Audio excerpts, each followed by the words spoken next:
அதான் அந்த பழிபொருள், உடன்படிக்கையாக வர இருக்கிறவர் என்பதை அவர் அறிவிக்கிறார். ஏற்கனவே பார்த்தோம். உடன்படிக்கையாக அவருடைய செய்தி, அந்த திருமுழுக்கு யோவானுடைய செய்தி என்பது இதுதான். என்ன செய்கிறார் என்றால், இயேசுதான் இறைவனின் செம்மறி என்று அறிவிப்பதுதான் அவருடைய வேலை. இயேசுதான் வர இருக்கிற பழிபொருள் என்று அறிவிக்கிறது. இனி இந்த பழிபொருளை தான் நாம் கடவுளுக்கு கொடுக்க வேண்டும் என்று அறிவித்தார்.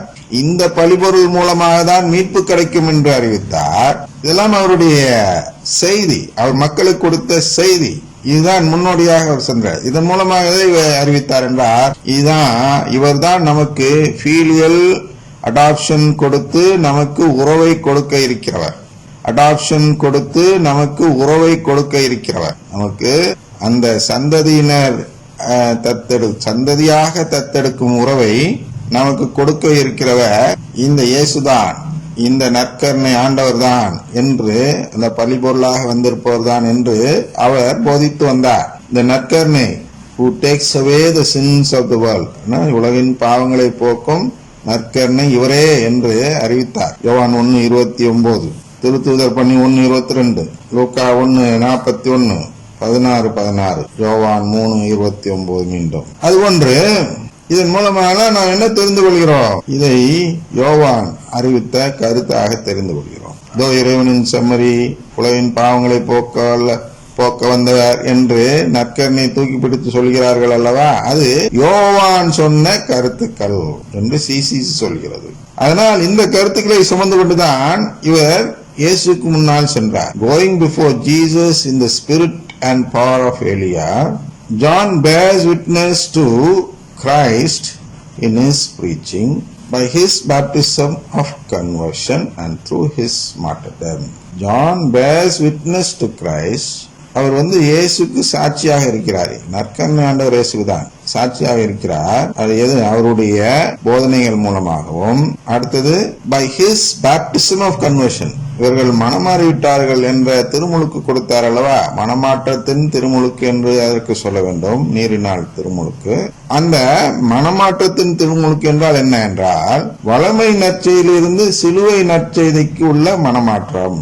இந்த நபர் பெற்றுவிட்டார் என்று அடையாளம் காட்டுவதற்காக தான் அவர் நீரினால் திருமுழுக்கு கொடுத்தார். யாரெல்லாம் வளமை நற்செய்தியை விட்டுவிட்டு சிலுவை நற்செய்தியை பற்றி கொள்கிறார்களோ அவர்கள்தான் இயேசுக்காக தயாரிக்கப்பட்ட நிலையில் இருப்பவர்கள். இயேசுக்காக தயாரிக்கப்பட்ட நிலையில் இருக்க வைப்பதற்காக தான் அந்த யோவான், திருமுழுக்கு யோவான் வந்தார்.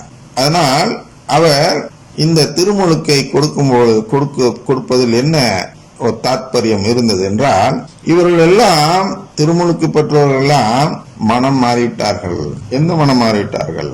வளமை நற்செய்தியிலிருந்து சிலுவை நற்செய்தியை நம்புகிறவர்களாக மாறிவிட்டார்கள்.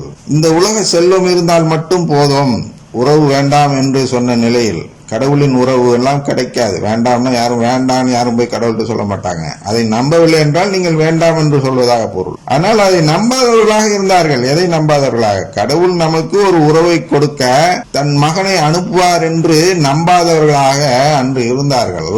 அவர்களிடம் சென்று, இல்லை அப்பா, மகன் வருகிறார், வந்துவிட்டார், அவர் இங்கே வாழ்ந்து கொண்டிருக்கிறார், எனவே அவர் விரைவில் உங்களுக்கு அந்த உறவை கொடுப்பார். அது என்ன? அது ஆவியின் திருமுழுக்கு, பேப்டிசம் ஆஃப் த ஸ்பிரிட். நீரினால் திருமுழுக்கு கொடுக்கிற நான், எனக்கு பின் அவர் ஆவியினால் திருமுழுக்கு கொடுப்பார் என்று சொன்னார் அல்லவா.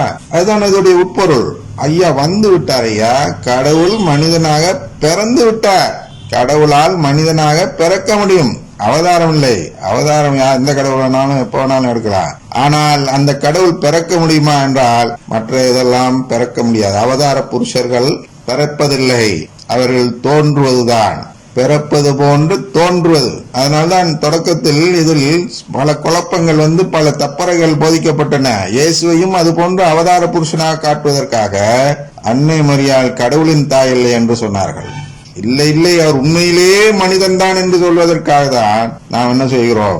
அன்னை மரியாள் கடவுளின் தாய் தான். ஏனென்றால் கடவுள் உண்மையிலேயே மனிதனாக பிறந்தார் என்றால் அந்த கடவுளுக்கு உண்மையிலேயே ஒரு தாய் இருக்க வேண்டும் என்று முடிவெடுத்துதான் அந்த கோட்பாடை டாக்மாவாக அறிவித்து, அதை நம்பியாக வேண்டும் என்ற கோட்பாடாக அறிவித்து, அதை ஒவ்வொரு ஜனவரி 1 முதல் நாளும் கொண்டாடி புது ஆண்டாக கொண்டாடுகிறோம். இந்த நிகழ்ச்சி தான் அவர் என்று அன்னை மரியாளின் வயிற்றிலிருந்து பிறந்தாரோ அன்று அன்னை மரியாள் அவர்கள் கடவுளின் தாயாக மாறினார்கள். எனவே யோவான், திருமுழுக்கு யோவான் இதை சொல்கிறார். என்ன சொல்கிறார் என்றால், கடவுள் மனிதனாக இங்கே பிறந்து விட்டார். அந்த மனிதனை நீங்கள் நம்பினால் நீங்கள் கடவுளின் உறவை பெறலாம். எனவே இனி அந்த வளமையை நம்பாதீர்கள். எதை நம்ப வேண்டும் என்றால் அந்த உறவை நம்ப வேண்டும் என்று போதித்தார். அதை யாரெல்லாம் ஏற்றுக்கொண்டார்களோ அவர்கள்தான் மனம் மாறியவர்கள். அதனால் அவர் என்ன சொன்னார், இவர்கள்லாம் மனம் மாறிவிட்டார் என்று அவர் அடையாளம் தர வேண்டும் என்பதற்காக அவர் இந்த திருமுழுக்கை கொடுத்தார். அவர் வாழ்ந்த, அதாவது அவர் திருமுழுக்கு யோவான் வாழ்ந்த காலத்தில் இதுல வாழ்ந்த வனாந்தரத்தில் வாழ்ந்தார் என்று சொல்கிறோம் அல்லவா. அப்பொழுது அங்கே ஒரு சமுதாயம் இருக்கிறது. அவர்களுடைய நம்பிக்கையில் கடைபிடிக்கப்பட்டு வந்ததுதான் இந்த திருமுழுக்கு முறை. யோவானுக்கு முன்பாகவே இந்த முறை இருந்தது, ஒரு திருமுழுக்கு கொடுக்கும் சடங்கு. ஆனால் அந்த சடங்கு முறையை இங்கே யோவான் பயன்படுத்தி கொண்டார் என்று இறையியலாளர்கள் கூறுவார்கள். எல்லாம் ஒண்ணுதான். இதற்காக ஒரு சடங்கு முறை கடவுள் அங்கே ஏற்படுத்தி இருந்தார், அதை இவருக்கு கற்பிக்க வேண்டும் என்பதற்காக. எனவே அந்த சடங்கு முறையை பயன்படுத்தி இந்த அடையாளத்தை செய்து வைத்தார். தாங்க திருமுழுக்கு. நம்மளுக்கு ஒரு வெளி அடையாளம் வேண்டும், அவ்வளவுதான். இந்த அடையாளம் தான் இது என்று சொல்லிக் கொடுத்தவர் திருமுழுக்கு யோவான். எந்த அடையாளம்? நாம் கடவுளின் குடும்பத்தை நம்புகிறோம் என்ற ஒரு அடையாளம் வேண்டும். அதற்காக கொடுக்கப்படுவதுதான் திருமுழுக்கு. அந்த நம்பிக்கை உள்ளவர்கள் தான் இயேசுவை நம்புகிறார்கள். நல்லா புரிஞ்சுங்க. இன்று பறக்க இருக்கிறார் அல்லவா கிறிஸ்துமஸ் அன்று. அந்த இயேசுவை நம்புவது என்றால் ஏதோ வரலாற்று நாயனாக பிறந்து விட்டார், ஹாப்பி பர்த்டே என்று கொண்டாடுவது இல்ல கிறிஸ்துமஸ். கடவுள் பிறந்து விட்டார்.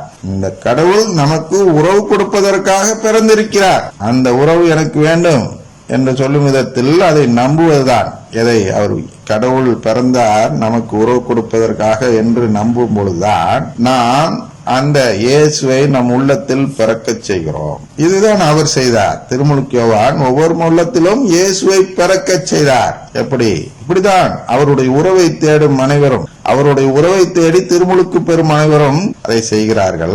நாம் திருப்பி போய் திருமுழுக்கு வாங்க முடியாது. இன்று மனம் மாறக்கூடியவர்கள் அடுத்து செய்ய வேண்டியது என்ன என்று பார்க்கும் பொழுது, இந்த மனமாற்றம் என்னிடம் வந்துவிட்டது என்று காட்டுவதற்கு உடனடியாக பாவசங்கத்தினம் என்று சொல்கிறோம் அல்லவா, ஒப்புரவு அருட்சாதனம் பெற்றால் நாம் அந்த நம்பிக்கையோடு ஒப்புரவு அருட்சாதனம் பெற்றால் நாம் இயேசுவை நம் உள்ளத்தில் பிறக்க செய்து விட்டோம் என்று பொருள். அவ்வாறு பிறந்த இயேசுடன் சென்று, நம் உள்ளத்தில் பிறந்த இயேசுடன் சென்று கிறிஸ்துமஸ், அதாவது கிறிஸ்து பிறப்பு, தமிழ்ல சொல்லணுங்கிறாங்க, நான் என்ன பண்றது? அதனால கிறிஸ்து பிறப்பு திருநாள் கொண்டாட வேண்டும் என்றால் நாம் இது போன்று நம்மை தயாரித்து கொண்டு நம் உள்ளத்தில் இயேசுவை பிறக்க வைத்து அந்த நிலையில் அந்த திருப்பலி கண்டால், அந்த கிறிஸ்துமஸ் தினத்தன்று அந்த திருப்பலி கண்டால் நாம் உண்மையிலேயே இயேசுவை நம் உள்ளத்தில் பிறக்க செய்தோம் என்று பொருள்.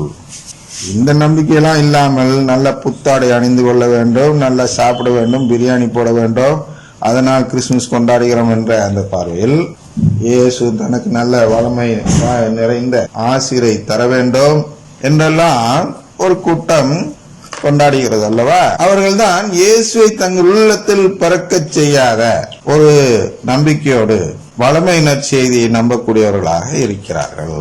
இந்த வளமை நற்செய்தியை நம்பக்கூடிய நிலையிலிருந்து அந்த சிலுவை நற்செய்தியை நம்பக்கூடியவராக, அதாவது உறவு தரும் நற்செய்தியை நம்பக்கூடியவராக மாறுவதுதான் மனமாற்றம். இந்த மனமாற்றம் தான் நமக்கு கிறிஸ்துமஸ் அன்று தேவை. இப்படிதான் இதை போய்த்தான் யோவான் என்ன செய்தார் என்றால், அந்த நற்கருணை ஆண்டவராகிய இயேசுக்கு சாட்சியாக இருந்தார். அவருடைய போதனையிலும் அவருக்கு சாட்சியாக இருந்தார், அவர் செய்த திருமுழுக்கிலும் சாட்சியாக இருந்தார். அது மட்டும் இல்லாமல் and through his martyrdom, அதாவது அவர் வேத சாட்சியாக மரிக்கிறார், இயேசுக்காக தன் உயிரை கொடுக்கிறார். இவருடைய நிலைதான் அருளானந்தர் நிலை. அருளானந்தரும் கிட்டத்தட்ட இதுதான் செய்தார். அதாவது திருமணத்திற்கு ஒரு புனித நிலை வேண்டும் என்று போராடியவர்கள் இருவரும். திருமணம் என்பது மிக முக்கியமானது, அதுல ஒரு களங்கம் இருக்கக்கூடாது. ஏனென்றால் திருமணம் தான் விண்ணரசின் உருவகமாக இருக்கிறது. எனவே கடவுள் இயேசுவை நீங்கள் நம்பினால் நீங்கள் திருமணம் செய்யும் பொழுது ஒரு மனைவியுடன் வாழ வேண்டும். அந்த மனைவி வேறு யாருக்கும் ஒப்பந்த மனைவியாக இல்லாதவளாகவும் இருக்க வேண்டும். என்ற அந்த திருமணத்தின் புனிதத்தை காப்பாற்றுவதற்காக வேத சாட்சியாக மரித்தவர். ஆனால் உண்மையான காரணம் என்பது இவர் இந்த நற்செய்தி அறிவித்ததால் தான் ரெண்டு பேருமே அதை சாத்தான் இப்படி மனித கலாச்சாரத்தின், அதாவது ஆணாதிக்க சமுதாயத்தின் பார்வையில் அவர் இவர்கள் கொலை செய்யப்பட வேண்டியவர்கள் என்ற குற்றச்சாட்டிற்கு ஆளாக்க வேண்டும் என்ற ஒரு குற்றச்சாட்டை சாத்தான் உருவாக்கி இவர்களை வேத சாட்சிகளாக இறக்கும்படி சோதனை வைத்து இவர்கள் அதில் வெற்றி பெறுகிறார்கள் என்று பார்க்கிறோம். அடுத்து 524 CCC 524க்கு போகிறோம். When the church celebrates the liturgy of Advent each year, she makes present this ancient expectancy of the Messiah. For by sharing in the long preparation for the Savior's first coming, the faithful renew their ardent desire for his second coming. திருவெளிப்பாடு 22:17 கூறும். By celebrating the precursor's birth and martyrdom, the church unites herself to his desire. He must increase, but I must decrease. யோவான் 3:30 பார்த்தோம் என்றால், யோவான் 3:30, அவரது செல்வாக்கு பெருக வேண்டும், எனது செல்வாக்கு குறைய வேண்டும் என்றார். சரியா? அதான் இங்க சொல்லப்படுது. He must increase, but I must decrease. இங்கே செல்வாக்கு என்ற ஒரு வார்த்தையை சேர்த்திருக்கிறார்கள். தமிழ் மொழிபெயர்ப்பு அதுல நற்செய்தி அறிவிப்புக்கு நிறைய இடர்கள் வரும். வேற வழி இல்லை. தமிழ்நாட்டில் இருக்கிறோம், தமிழ் பற்றுள்ளவர்களாக இருக்கிறோம், தமிழிலேயே அனைத்தையும் சொல்லி பார்க்க வேண்டும் என்று விரும்புகிறோம். சில இடங்களில் பொருந்தாமல் போகும்பொழுது நாம் அதை தியாகமாக விட்டுவிட வேண்டும். அதான் இங்கே சொல்லப்படுகிறது அல்லவா, மார்ட்டர்டம் என்று சொல்லப்படுகிறது அல்லவா. By celebrating the precursor's birth and martyrdom, the church unites herself to his desire. அப்ப அந்த டிசைர் தான் என்னன்னா, அந்த அவருடைய செல்வாக்கு உயர வேண்டும், என்னுடைய செல்வாக்கு குறைய வேண்டும் என்று இவர் சொல்கிறார். யாரு? திருமுழுக்கு யோவான் சொல்கிறார் அல்லவா. அதுல நம் திருச்சபையும் இணைந்து கொள்கிறது. அதாவது திருச்சபையில் இருக்கும் அனைவரும் அதே ஒரு சிந்தனையில் இணைந்து கொள்கிறார்கள். அவர் உயர்த்தப்பட வேண்டும், நாம் தாழ்த்தப்பட வேண்டும் என்ற அந்த சிந்தனை, அதுதான் அந்த டிசைர், அந்த நோக்கம், அந்த என்ன சொல்ற டிசைர், அந்த விருப்பம் என்று சொல்லலாம், விருப்புரிமையின் நோக்கம் என்றும் சொல்லலாம். எனவே இதுதான் அங்கே நம்ம திருமுழுக்கு யோவானுடைய சிந்தனையாக இருந்தது. அதை குறித்து என்ன சொல்கிறார் என்று பார்த்தால், when the church celebrates a liturgy of Advent every year, நம்முடைய வருகை, திருவருகை காலத்தை நாம் கொண்டாடி கொண்டிருக்கும் பொழுது, she makes present this ancient expectancy of the Messiah. நம்முடைய திருவருகை காலத்தில் நாம் என்ன செய்ய வேண்டும்? மெசியாவை எதிர்பார்க்கும் நிலைக்கு நாம் செல்ல வேண்டும். மெசியாவை எதிர்பார்க்கும் நிலை, அது நான் பாது மெசியாவை தான் நாங்கள் எப்பொழுதும் எதிர்பார்த்தானே இருக்கோம். அது என்ன நிலை?